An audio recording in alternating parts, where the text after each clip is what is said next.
Namu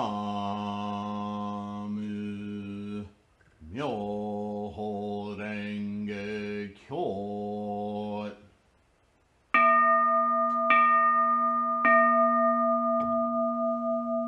Namu Myoho Renge Kyo.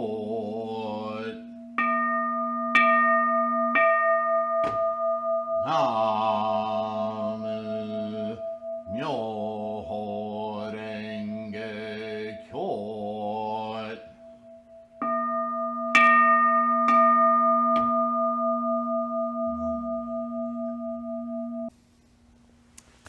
Namo Myoho Renge Kyo. Hello, friends. Thank you so much for being here. Sifu Sylvain with you. We're going to talk about Buddhism. Can we talk?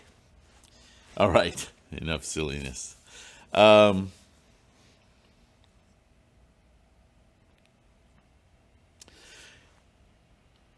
we study Buddhism, we kind of, or not kind of, actually, wear different hats. It's kind of interesting. As I'm saying this, I'm exploring in my mind the idea that, Buddhism is pretty much a science of the mind. I always talk about attitude and intent, but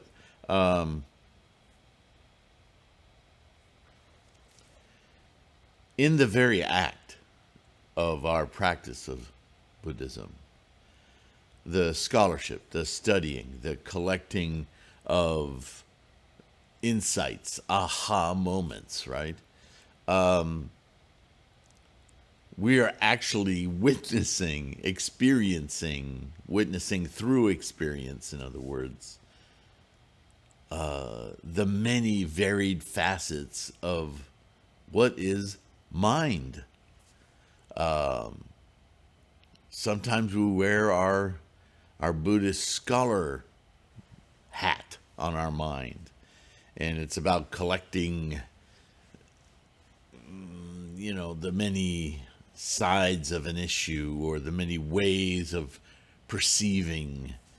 Other times, Namo Myoho Renge Kyo, we're focused on our mandala and we're opening that Gohonzon mind, and everything in the world becomes, the world, if we're focused, should be the mandala, right? Which contains the perception of all the process of life. The entire universe occurs right there in front of us, and it kind of moves and shifts and does things visually that can try to it's kind of like the aura or the waves of energy kind of being visible all of a sudden as we're focusing our minds on the true nature of everything being fluid.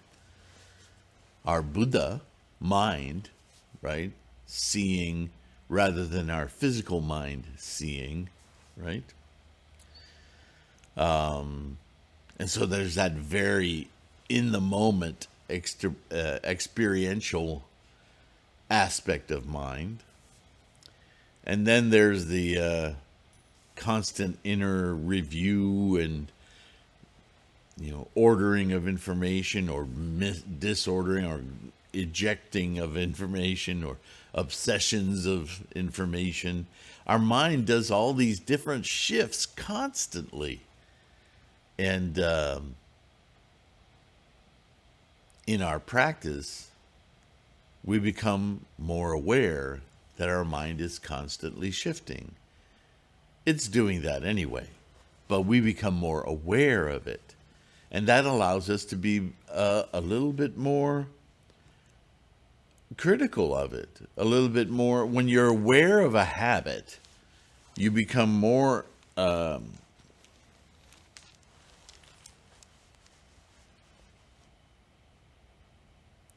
involved in the action that it represents, right?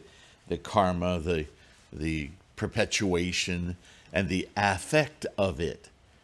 Now that I know I do that all the time, maybe that's why this, or maybe that's when people hear me and they seem to hear me incorrectly, now I see where some of the things that I do might lead them to those incorrect things. This kind of analysis, there's that mind of analysis is different than the mind of scholarship, which is looking for constructs outside oneself, but really are within.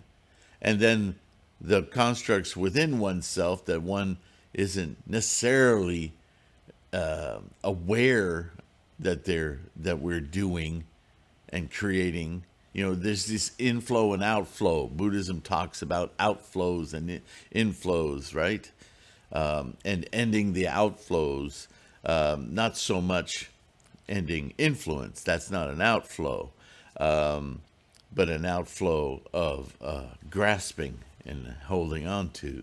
That outflow is really, more correctly, an inflow, because it's a barrier that is created.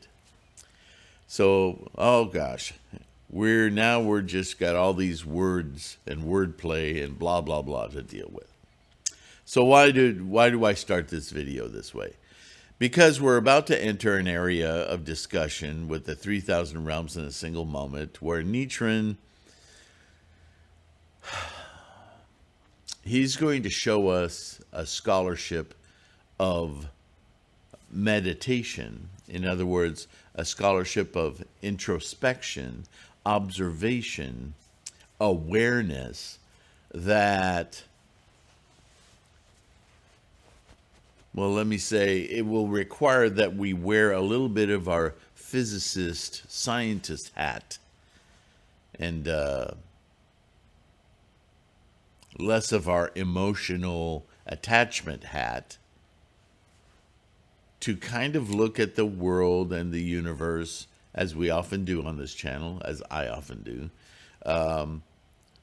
to that discussion of energy with action, formation, form, that whole spectrum that is karma or karmic, right? Which is, karma is just another word for energy in a particular formative state.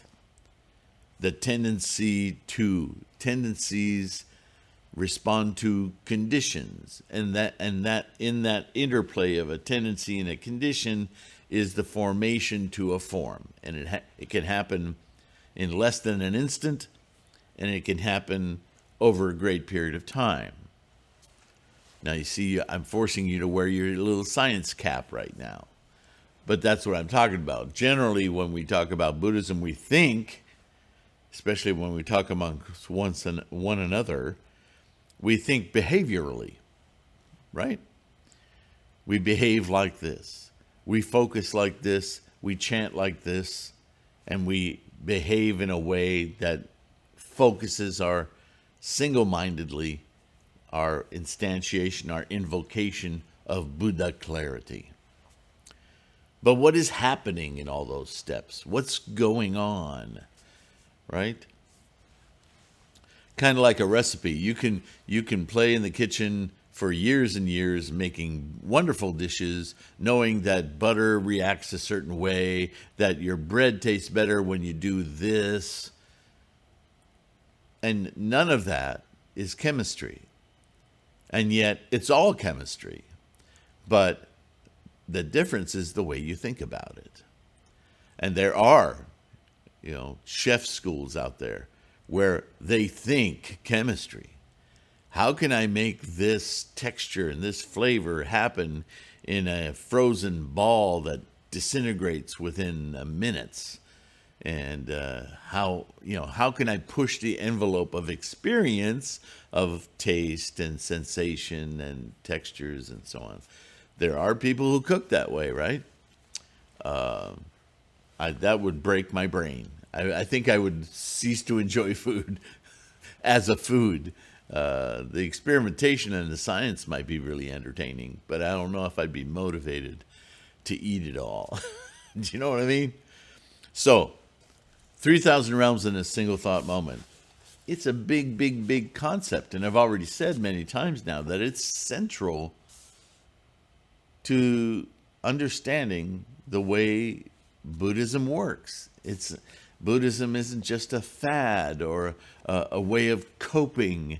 It's an actual scientific method for enlightenment, for experiencing life at its fullest, free of constraints and fears and so on. So if that's true for everyone, then it must be a real reality, not a contrived reality like samsara, right? So how does that integrate? How do the worlds of Buddha, the experience of ultimate knowing of the mechanisms of life, and the appearance, the samsaric, physical, how do the two intertwine? And so with the 3,000 realms in a single thought moment, we're dealing with, remember we talk about the 10 realms and the 10 realms within the 10 realms. And that makes 100 realms. And then the 100 realms each have 10 factors. And the factors float between behavioral and scientific, what the stuff is made of, like cause. Action is behavioral. Cause, it's a little slipperier. It's a little bit more scientific. So that's where we start to break our connection, our physical connection, with understanding how we experience life moment to moment to moment to moment to moment. 3,000 of which are individuated in each single thought moment. And yet from that batch that's constantly reinstantiating, what are the tendencies within those? How are we selecting, if we are? How is that selection made? Better question. Because of the momentum of the energies that are manifest as you and me. Now it starts to transcend behavior to, there's something, my behavior is a result of a much greater process. And yet I am in charge of that process. That's the hat trick in Buddhism, isn't it? It's not somebody else driving this. It's not some outside force that I don't understand that's driving this. I, the manifestation of I, me, you, all of us, any sentient mind is aware of being, the verb, right? But what is it to be, also verb? Where's the creation of versus the actualization of, and then, of course, the consequences of? This is how we think samsarically, right? I put my hand in the pudding, I put the pudding in my mouth, and I enjoy eating pudding. What is pushing this behavior along? Am I completely responsible, or am I simply reacting to this push? What I call momentum all the time, the kinetics of that karma. And until Shakyamuni, until Buddhism came around, the general idea was that we're pushed along by forces outside of ourselves. That seems the most logical, doesn't it? I'm not completely responsible for what I do because I've been pushed into this situation. And now I'm just struggling down the rapids trying not to hit a rock with my head. That's life, samsara. So it's really, really critical to understand how Buddhism takes back control of that and demonstrates unequivocally that we are the driver of our own lives. I know I get pushed back about that all the time. like we talked about addiction. There's this letting go of sorts of responsibility by labeling everything a disease, that it's happened to us. And as Buddhists, we have to grapple with the idea that nothing happens to us that hasn't been formed by us. And therefore, things don't happen to us, they happen for us. And if we don't like what we're getting, then we need to figure out how to change the way we're making things happen for us. We are responsible. We take responsibility for the very instantiation of our formation, regardless of how it formed. And this is a big, big concept, and it's within the 3,000 realms in a single thought moment. It's within Ichinen Sanzen. It's within original enlightenment. It's within, it encapsulates the entirety of time-space. We are manifestations of potential of the entire universe. From time without beginning to time without end. That is this universe, and you and I are manifestations of the myriad potential within this engine. This universe is an engine of life. And Myoho Renge Kyo is the mechanism of that engine. And witnessing it in mind is Buddha. Not a person, but simply the witness, the perception, the aware experience. And I say it that way because you can experience hitting your nail, your thumb with a hammer when you're trying to nail a board in. That's an experience. But that moment when you realize, as the hammer is swinging and you're aiming for the nail, and you know without a doubt, I'm going to hit that nail wrong, and the hammer's going to slide right by it and crush my thumb. And it happens. That awareness, that's what we're talking about. For the entirety of life. So, I say all of this, the chapter we're about to read, how 1,000 aspects contained in 100 realms and 3,000 realms or existences contained in one thought differ. What's the difference? What's the dividing line here? How is it we talk about 10 worlds, 10 realms, and the 10 within the 10, and that's usually where we stop the discussion of the 10 realms. But then when we extend it a little further and we have to think a little bit, we put our scholarship hats on and we go, well, those 10 realms within the 10 realms, that's how we end up with 100 realms that we're constantly, our momentum is carrying us along through these 100 different realms, constantly moment to moment. We kind of get that in a behavioral sense, right? Am I going to be angry, happy, sad? What we think of those as realms. And in a way they are, because we have a realm of hell where we can be very anxious or angry in a sense of just physically, violence comes from the world of hell, right? But you can say, yeah, but we get violent when we're in a situation like animality. Yes, but so that's an indication that when we're in a world of animality, one-upsmanship and survival mode and all of that, that motivation within that realm is violent, that's hell. You see how they interpenetrate. So it's very easy to go through the 10 realms and see them as behavioral commitments in the mind. Which way am I going this moment to the next, right? And that happens so quickly. right?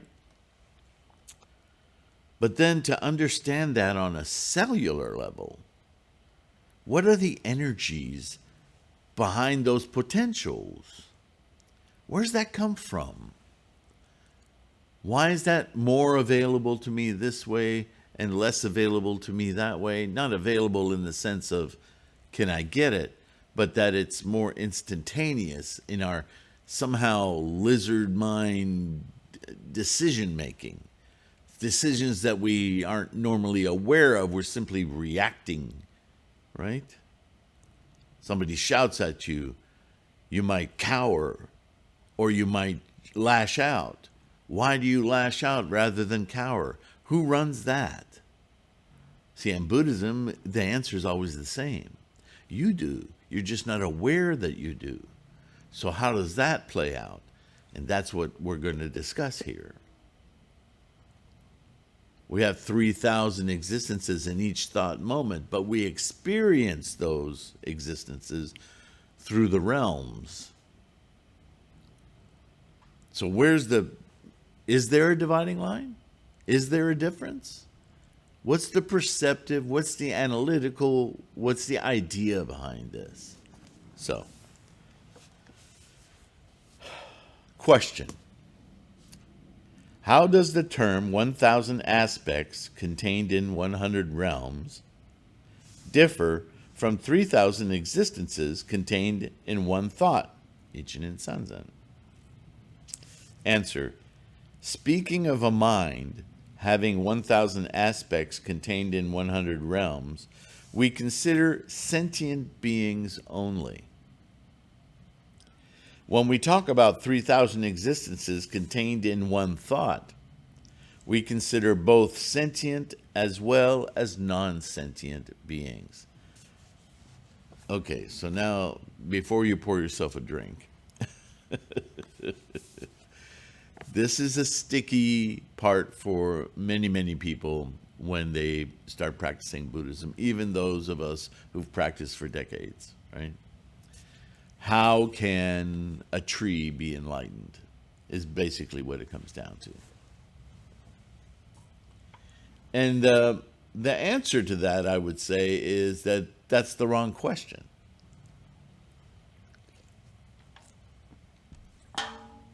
Why do I say this? When we humans analyze, when sentient beings analyze their situation, we're in samsara, and yet we can transcend samsara with a very brilliant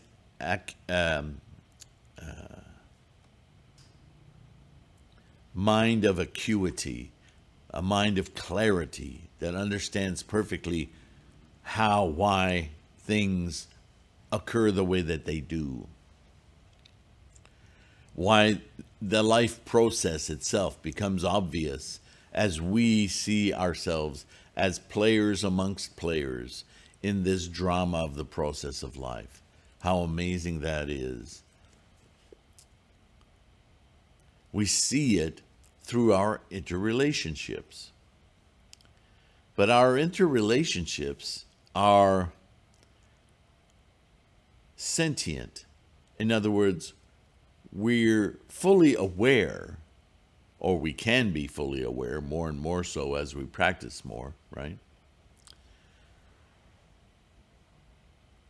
But a non-sentient entity, like a tree, and who's to say how more or less sentient a tree is, but leaving that discussion aside, right? A rock or a tree, a rock certainly you would say has no mind. And so we can say a tree has no mind because we've never observed ourselves having a conversation mentally or otherwise with a tree.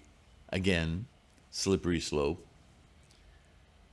But so let's go all the way. A rock. How can a rock attain enlightenment? Again, the framing of that question is what makes it impenetrable. No pun intended. The bigger question is,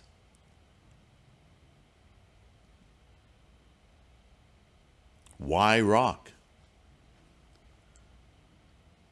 Why does the rock exist? Now, the nature of that question is very different. And if you follow that rabbit hole, well, that will take you to what is rock. How did rock manifest? Starting to sound familiar? What form is rock? What formation results in rock? And if there's formation, then there's energy. And the energy that has formed and manifested as rock, we're back to the whole universe, aren't we? How did the Big Bang occur? What energies were released? How did the universe expand? What was in the universe forming? And the formations of that formations, the forms that resulted from it as gases, as molecules that could agglomerate, that started to make big, huge balls of fire reacting with each other. Some turn into black holes, some stars, accreting more and more material through their reactions to agglomerate still yet another form into planets, solar systems, galaxies, tendrils of energies, just spider webbing out, creating more and more conditions, allowing certain tendencies in those conditions to manifest still more stuff until something produces of itself, cell division turns into grasses, fish, amoeba, mammals, you and I. Suddenly, we're not so unrelated to rock. That's the line of questioning here.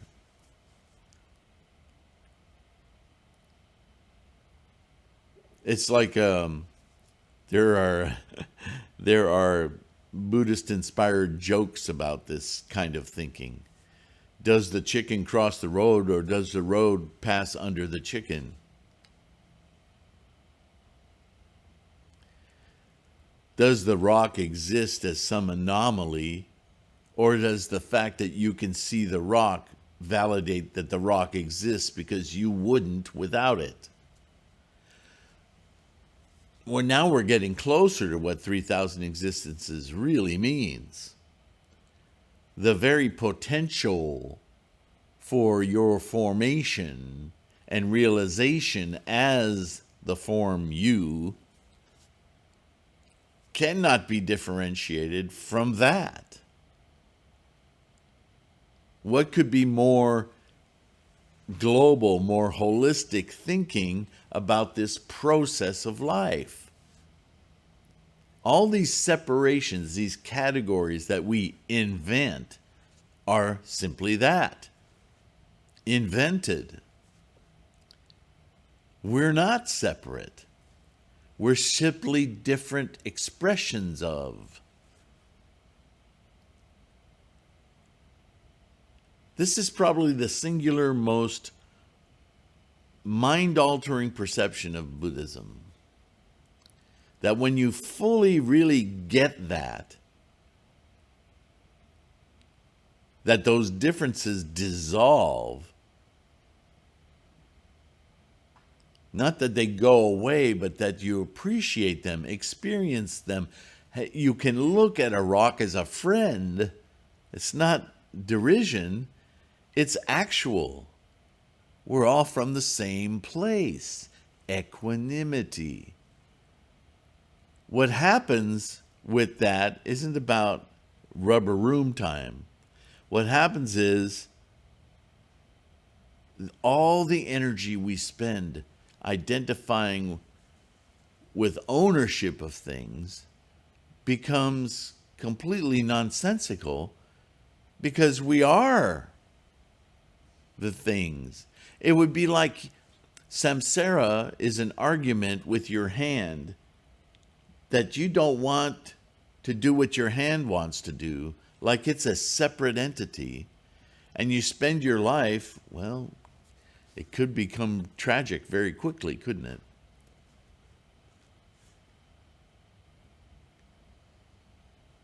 But we go through life knowing that these 5 fingers or 4 fingers and a thumb on this hand is under the same control that everything else that we own is. We don't question it. If we do, we get locked into a rubber room. You're not right in the head. And yet, that is how we treat the world around us, the universe around us, as though it were separate from us. And Buddhism says, no, that's the illusion. And why do we know that that's an illusion? Because that's what creates all our problems with it. All our stress, our sufferings, our worries. That if we simply changed our mind and understood that we're all travelers through time, the same thing. Certainly we're separate manifestations of it. No doubt. I'm not trying to get you to go nuts here. Samsara is samsara. But if you experience samsara through the mind that understands that you're simply another instantiation of this life force with the opportunities attendant to it, certainly I have much more opportunity than the rock. But together, we are not separate. It's an obvious statement, right? Apologize. But this goes back to environment and self are not fundamentally separate.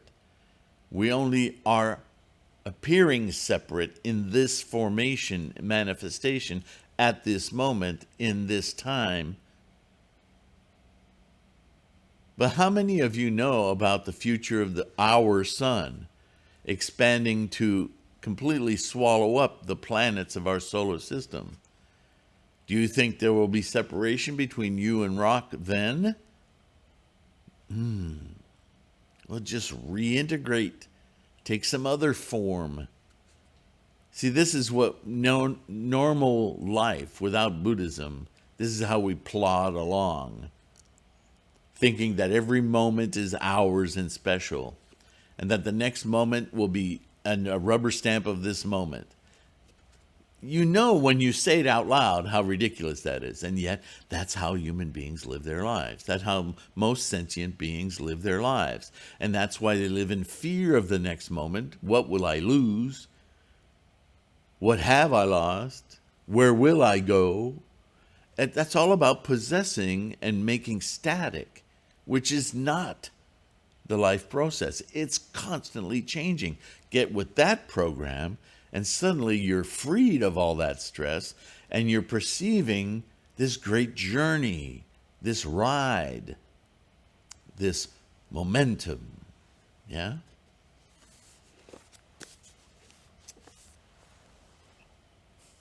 Question: if even non-sentient beings possess 10 aspects, well, of course, read the 10 aspects, right? Appearance, so on and so forth. It's in a rock.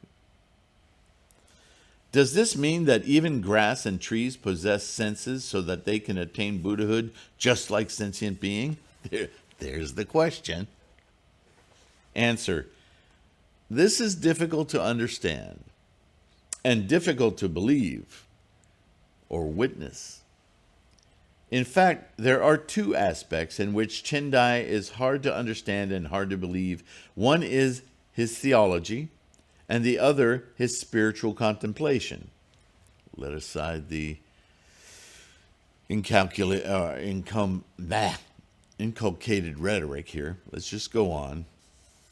What is difficult in his theology is the seeming contradictory statements found in Buddhist scriptures preceding the Lotus Sutra and in the Lotus Sutra itself, which were preached by one person, the Buddha, or Shakyamuni Buddha. The pre-Lotus Sutra holds that the two groups of Hinayana sages called Sravaka and Pratyeka Buddha, the two vehicles, and Ichantika, those without Buddha nature, will never reach Buddhahood, and that Lord Shakyamuni achieved Buddhahood for the first time in this life. Right? That's pre-Lotus Sutra. That's the way Buddhism was taught. However, the Lotus Sutra in both the essential, Honmon, and theoretical, Shakyamuni, sections denies this, stating that even the two vehicles and Ichantika can become Buddhas in the future. You can reach this Buddha clarity. And that the Lord Shakyamuni is in fact the eternal Buddha. In other words, what Shakyamuni achieved was the awakening to the true nature that is within the entirety of the universe. This entire life engine contains every particular part within it is of the same source, energy. Remember, I've talked about this before. The energy hasn't changed. The energy has taken many forms, conditions, states, all of which provide manifestation for every potential of this amalgamation of energy, which is the entirety of the universe. And if you keep reminding yourself of that, you'll see why a rock, a grass, a tree, a human being are no different in their origin and therefore in their potential. It's just a matter of perception. Thus, one Buddha claimed two views as far apart as fire and water. You could see it that way. And you could get stuck in the one view and not be able to perceive the other, preventing yourself really from perceiving the other. How could anyone believe him? This is the most difficult doctrine to understand and to put resolve in, confidence in. Of course, in our era, it isn't. It's obvious that the self-practice of instantiating Buddha in our mind is what he was saying all along. But let's go on with the teaching here. The second difficulty in the Tendai doctrine is his spiritual contemplation regarding his doctrine of the 1,000 aspects contained in 100 realms and the 3,000 existences contained in one thought. It is founded on the concept of 10 aspects, maintaining that non-sentient beings, such as grass, trees, land, possess 10 aspects. That is to say, even non-sentient beings have mind as well as body. Hold on. This is hard to believe. Yeah. However, worshipping wooden icons and portraits as Honzon has been accepted in Buddhism as well as other religions, early Buddhism. This is acceptable only through the Tendai doctrine. Unless grass and trees possess both matter and spirit and the principle of cause and effect, it does not make sense at all to worship wooden icons and portraits, which is refuted later in the Lotus Sutra, right? But the point here is, and it's what I was stumbling through earlier, is that the origins and what we call mind is a component of the very expression of potential.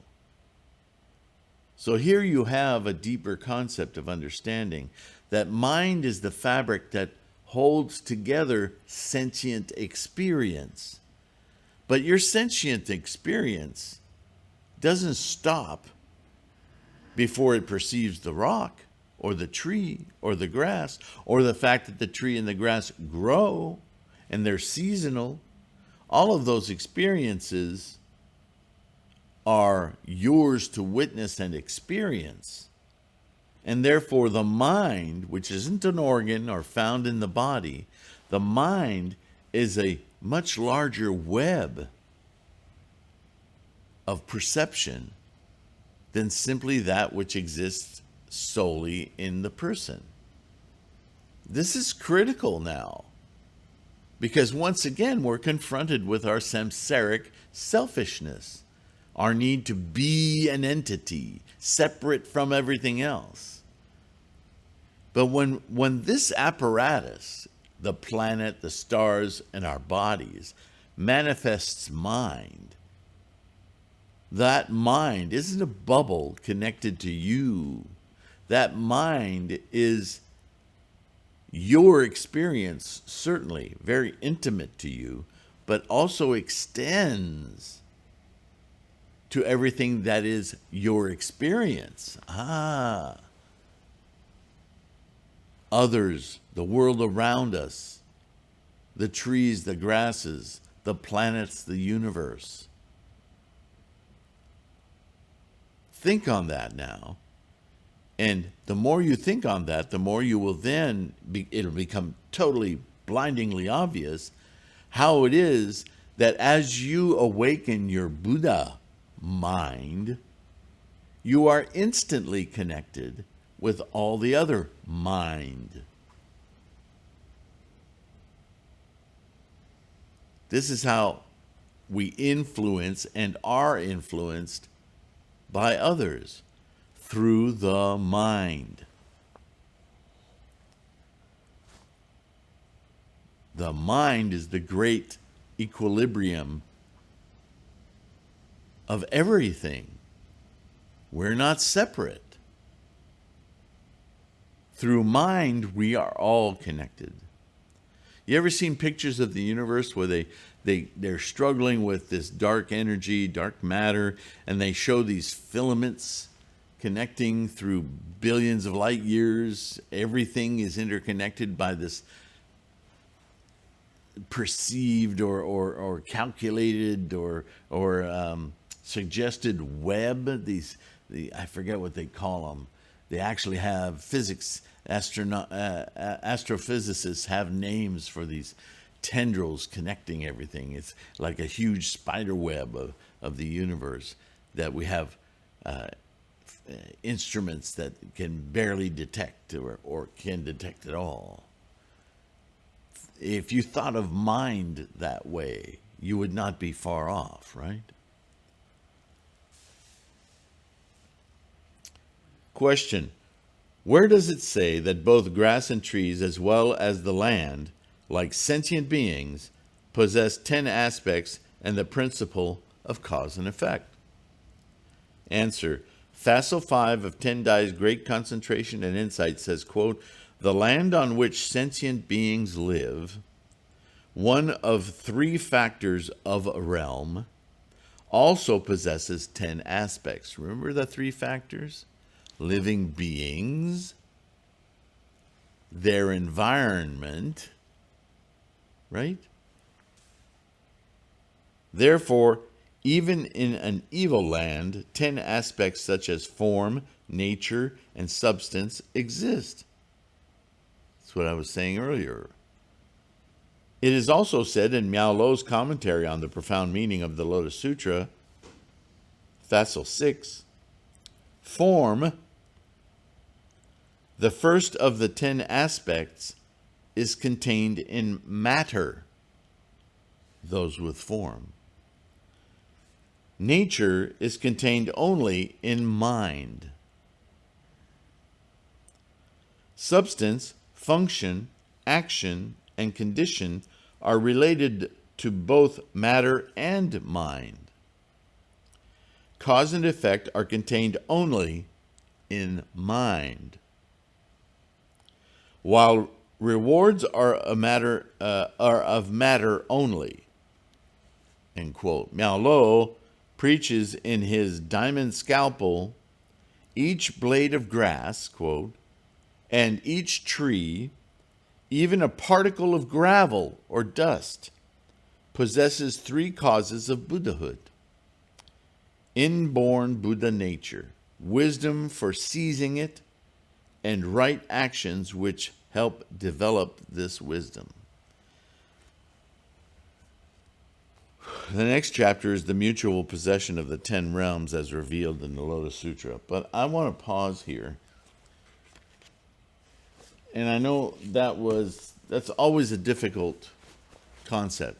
And that was a very brief chapter about it.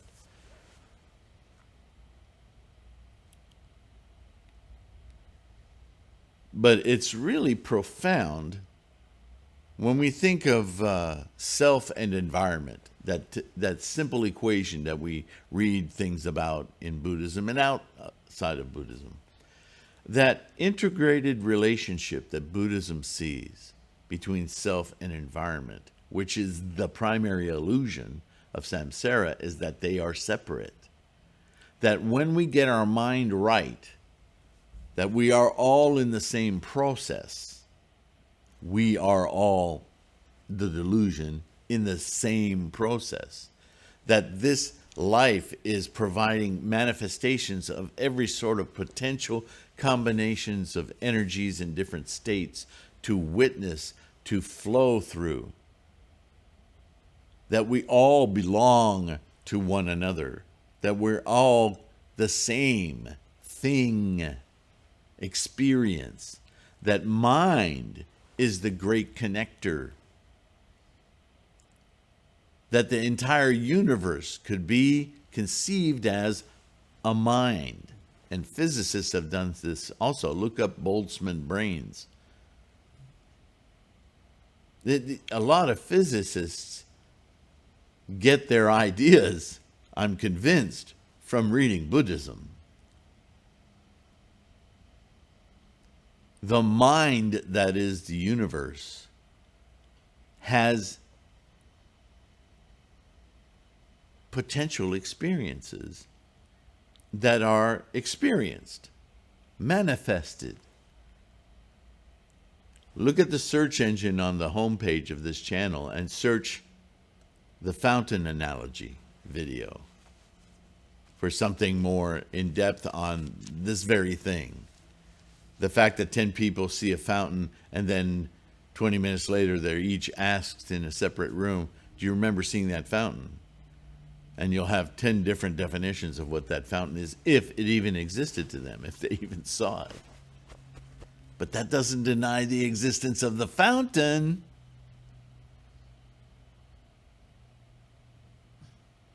See, we all have these different potential experiences of life, but that doesn't change life. Life is life. It's the same engine manifesting the same energies. You and I, we're just different perceptive entities of potentials within that life. But we're all doing the same thing. Wow. That's such a stress reliever. Equanimity. I know it's a mind bender. But the more we chant about it, the more we all perceive from our own vantage points that equanimity, that clarity. Yeah, I get it.